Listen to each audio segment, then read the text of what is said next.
কামৰূপৰ হাজোৰ দোকানীয়া গেজিং ৰিজাৰ্ভত বেদখলকাৰীৰ দপদপনি প্ৰশাসনক বিদ্যাঙুলি দেখুৱাই ৰিজাৰ্ভৰ ভূমিত কৃষিকাৰ্য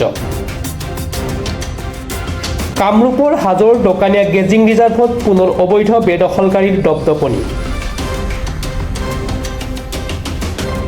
থলুৱা খিলঞ্জীয়া গৌমহ পালকসকল চৰম অস্বস্তিৰ সংকটত পৰাৰ এক গুৰুতৰ অভিযোগ উত্থাপন হৈছে উল্লেখযোগ্য যে অসমৰ প্ৰাক্তন মুখ্যমন্ত্ৰী লৌহ মানৱ বিষ্ণুৰাম মেধিয়ে গৌমহ পালকসকলৰ বাবে দোকানীয়া গেজিং ৰিজাৰ্ভত ২২,০০০ বিঘা ভূমি সংৰক্ষিত কৰিছিল সম্পত্তি ৰিজাৰ্ভত দীৰ্ঘদিন ধৰি পশুপালন কৰি অহা একাংশ খিলঞ্জীয়া গোপালকক সন্দেহযুক্ত নাগৰিকে ভয় ভাবুকি প্ৰদান কৰাৰো অভিযোগ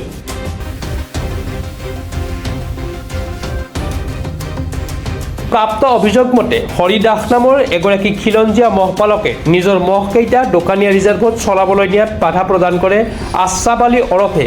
ডাক্তৰ আলী নামৰ এজন মাতম্বৰে এই সন্দৰ্ভত ভুক্তভোগী মহপালক হৰি দাসে ৰামদিয়া আৰক্ষী চকীত এখন এজাহাৰ দাখিল কৰিছিল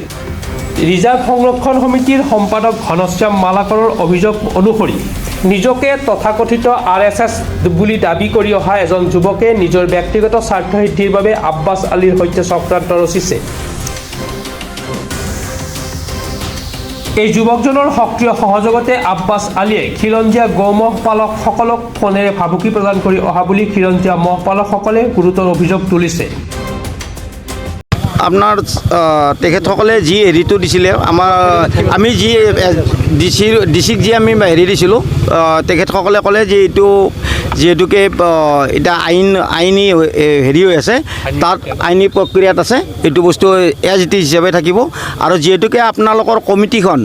কমিটিখন আগৰে ৭১ চনৰ পৰা থকা কমিটি এইখন কমিটি বহাল থাকিব আপোনাৰ সেইটো ক'লে আৰু বাহিৰৰ যিটো মই আপত্তি কৰিছোঁ যে বাহিৰৰ মানে কি ধৰক মোৰ ভমাত আছে আকাদি দিনাৰ মানুহৰ আছে সেইবিলাক মানে লৈ গৈছে যেতিয়া পানী হ'ব আনিব পাৰিব নাই তেখেতে কৈছে কি যদি আগতে যদি ভৰ্তি হৈ আছে আনিব পাৰিব সেইটো তেখেতসকলে আগতে ভৰ্তি হৈ আছে তেখেতসকলে আনিব পাৰিব অনাত হেৰি নাই কিন্তু তাৰপিছত আমাৰ মই তেখেতক কেইটামান কথা কৈছোঁ যে অকণ কলিতে আমাক এনেকুৱা কৰি আকৌ এটা কেছ দি দিছিলে গছ কটা কেছটো আপুনি চাওক কৈছে এইটো মই নাচাওঁ এতিয়া মই পিছত চাম আপোনাৰ কেছটো আপোনাৰ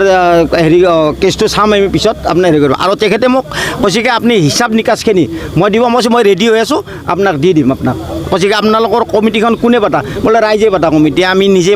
হোৱা নাই আৰু মই মাজতে ভাঙাও গৈছিলোঁ মোক আৰু পাতিছে যেতিয়া শ্ৰীমেধিক হেৰি পাতে শ্ৰীমেধি তাতে ৫০০ বিঘা মাটি দিছিলে সেই ফটো আছে মই আপোনাক মই ছাবমিট কৰিম সেইবিলাক ফটো পাতে তাতে বিপুল দাসে হেৰি কৰিছিলে ভূমি পূজন কৰিছে মিয়াৰ লগত সেইবিলাকো ফটো আছে তেওঁ কৈছে হয় নেকি মই আছে আপোনাক গোটাইখিনি দিম আৰু হিচাপ নিকাচটো তেখেতক দিম মই গোটাইখিনি দিম আৰু মোৰ একাউণ্ট আছে দোকনীয়া গেজিং সংৰক্ষণ সমিতিৰ একাউণ্ট আছে একাউণ্টত যি লেনদেন হৈছে তাতে আপুনি গোটাইখিনি পাব আৰু আমি কেছবুকটো আপুনি মিলাই চাব হয় নে নহয় আপুনি নহয় যদি আপুনি ক'ব মোক হয় যদি ক'ব আৰু যিটো মোক এখন আপোনাৰ পৰা মই এখন লেটাৰ পোৱা নাই সেইকাৰণে মই ৰখি আছোঁ আজি আপোনাক লগ পালোঁ যিহেতু মোক লাখ টকা আত্মসাৎ কৰা বুলি কৈছে তাৰে মই কোৰ্টত যাম তেতিয়া আমাৰ IC-জনে কৈছে সেইটো আপুনি ঠিকে কৈছে সেইটো কোৰ্টত যাওক সেইটো কোৰ্টৰ মেটাৰ যিহেতুকে মই মানহানি কেছ কৰিম সেইটো মই মানহানি কেছ কৰিম মই কিয় মোক লাখ টকা আৰু তেখেতসকলকো নথি পত্ৰবিলাক দিবা দিছে ক'ত লাখ টকা সেইটো আব্বাছ আলী এটা আব্বাছ আলীটোন কি তাৰে মাতবৰ আৰু মিয়া এটা আৰু তেখেতৰ বাপেক আছিল নিংনিমাৰীৰ পৰা আৰু ক'ৰ পৰা আহিছে সেইটো তদন্ত হ'ব লাগে সেইটো মই ডিচিক দিম লিখি কিনে পূৰা তদন্ত হ'ব লাগিব আৰু তেখেতে এখন ভুৱা ফাৰ্মাচী খুলি মানুহৰ লগত হেতালি খেলাই আছে সেইটো ডিচিক জনাম সেইটো বন্ধ হ'ব লাগিব পেছাত কি হয় আপোনাৰ পেছাত এজন মাষ্টাৰ চাকৰি কৰে কিন্তু তেখেতে চাকৰিত অফিচত নাযায় এই ৰকমে দালালি কৰি ঘূৰি থাকে তেখেতে এতিয়া মিয়াৰ দপদপনি চলিছে তাৰ লগত আমাৰো অসমীয়া মানুহ কেইজনমান আছে তেখেতসকলে তাৰ পৰা পইচা খাব পাৰে খাই পেলাই তেখেতসকলে এই কামটো কৰি আছে অস্তিত্ব মানে খেদি দিলে মানুহ আমাক খিলঞ্জীয়া মানুহ খেদি দিলে কিন্তু তেখেতসকলৰ সেইখানি চেতনাই আমাৰ এইখিনি অসমীয়া মানুহ হয় আমাক কিয় খেদিব দিম কিন্তু তেখেতসকলে হেৰি কৰিব দিছে ফোন কৰিব দিছে মিয়া ৰাজত্ব চলাৰ কাৰণে কিন্তু মই আপোনালোক স্পষ্ট কৰিলোঁ ছাত্ৰ সন্থা আৰু আপোনালোক জীয়াই থকালৈকে আমি দোকনীয়া গেজিং তাতে মিয়াৰ দপদপনি চলিব নিদিম কোনোদিন ইফালে প্ৰশাসনক বিদ্যাউনি দেখুৱাই একাংশ সন্দেহযুক্ত লোকে ৰিজাৰ্ভৰ শ বিঘা ভূমি দখল কৰি কৃষিকাৰ্য কৰি আহিছে। আমাৰ আজি এই সন্দৰ্ভত আমাৰ এটা সমস্যা হৈছিল।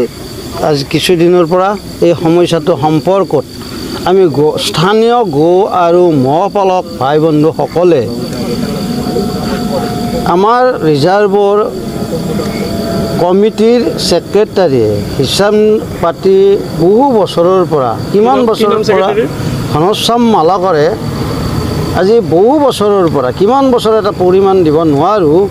আজিলৈকে কোনো এটা হিচাপৰ তথ্য পাতি আমাৰ এই নিম্ন শ্ৰেণীৰ খৰা কঙা ভাই বন্ধুসকলৰ পইচা আদায় কৰি লৈ আজিলৈকে কোনো হিচাপ পাতি দিয়া নাই। তেনেকুৱা অৰ্থত আজি আমি কিছুদিন আগতে এটা আমাৰ চক্ৰ বিষয়া মহোদয়ৰ ওচৰত গোচৰ দিছিলোঁ। সেই সম্পৰ্কত দিয়া কাৰণত তেওঁৰ মাথাৰ বিকৃতি ঘটিছে। সেই সম্পৰ্কেদি আজি তেওঁ বিভিন্ন ঠাইৰ গো ম'হ পালক অবৈধভাৱে আনি আমাৰ ৰিজাৰ্ভত যোগদান কৰি আজিৰ এই সময়ছোৱাৰ আগমুহূৰ্তত মিডিয়া ভাই বন্ধুসকলৰ লগত তেওঁ মিছা এটা আমাৰ আব্বাছ আলীৰ ওপৰত এটুকুৰা অভিযোগ আনিছে। আৰু সেই সন্দৰ্ভত আমি ডিমত তেওঁৰ সেইটো নহয়। আৰু আমি স্থানীয় এই গো ম'হ পালকসকলে আমি ন্যায়সংগতভাৱে আমি যি কৰিছোঁ, আমি আমাৰ আজি এই স্থানীয় ৰাইজ আছে, ইয়াৰ পৰিৱৰ্তে আমি বিশেষ ক'ব ইচ্ছা কৰা নাই। আৰু আমাক সেই সম্পৰ্কেদি তেওঁ আমি বহুকেইখন মিটিঙত তেওঁৰ পাইছিলোঁ, কোনো হিচাপ পাতি নাই, আমি দিব দিওঁ, সভাপতি নাই, য'ত ধন ভৰালী তেওঁৱেই, সভাপতি তেওঁৱেই, কমিটি এখন নাই, মানে নিয়ম নাই, নীতি নাই, কোনো এটা বছৰৰ সীমা নাই, পৰিসীমা নাই, নিজৰ মহিমাতালিত তেওঁ মানে পইচাবিলাক ৰিজাৰ্ভৰ পৰা উঠাই লয়। মোৰ নাম শ্ৰী হিতেশ মেধি বামুণ্ডে, ম'হ পালক মই। এইখিনি হাজোৰ পৰা কমলাকান্ত দাসৰ ৰিপৰ্ট, প্ৰাতঃ টাইম ডিজিটেল।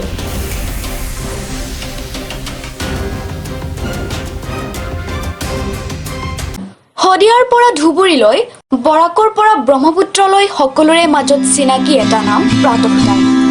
থলুৱা ভাষা, কৃষ্টি আৰু সত্য বাতৰিৰ আধাৰত প্ৰতিষ্ঠিত খবৰ প্ৰাতঃ টাইমৰ প্ৰতিটো বা বাতৰি পুংখানুপুংখভাৱে চাবলৈ Facebook, YouTube, website, Twitter, Instagram আৰু ব্লগাৰ পেজত লাইক আৰু ফ'ল' কৰক।